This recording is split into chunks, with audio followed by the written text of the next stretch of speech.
رسول اللہ صلی اللہ علیہ وآلہ وسلم نے ایک دفعہ اپنے صحابہ سے پوچھا، کیا تم لوگوں کو معلوم ہے کہ مفلس کسے کہتے ہیں؟ صحابہ نے عرض کیا، اللہ کے رسول،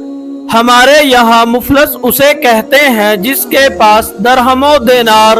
اور زندگی کا ضروری سامان نہ ہو۔ رسول اللہ صلی اللہ علیہ وآلہ وسلم نے فرمایا، میری امت میں مفلس وہ شخص ہے جو قیامت کے دن صوم و صلات اور زکوٰۃ کے ساتھ اس حال میں آئے گا کہ اس نے کسی کو گالی دی ہوگی، کسی پر تہمت باندھی ہوگی، کسی کا مال کھایا ہوگا، کسی کا خون بہایا ہوگا اور کسی کو مارا ہوگا، پھر اسے سب کے سامنے بٹھایا جائے گا اور بدلے میں اس کی نیکیاں مظلوموں کو دے دی جائیں گی۔ پھر اگر اس کے ظلموں کا بدلہ پورا ہونے سے پہلے اس کی نیکیاں ختم ہو جائیں گی تو مظلوموں کے گناہ لے کر اس پر رکھ دیے جائیں گے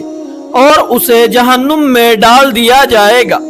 یہ حدیث ہمیں یہ سبق دیتی ہے کہ صرف عبادات میں مشغول رہنا کافی نہیں، بلکہ حقوق العباد کا خیال رکھنا بھی انتہائی ضروری ہے۔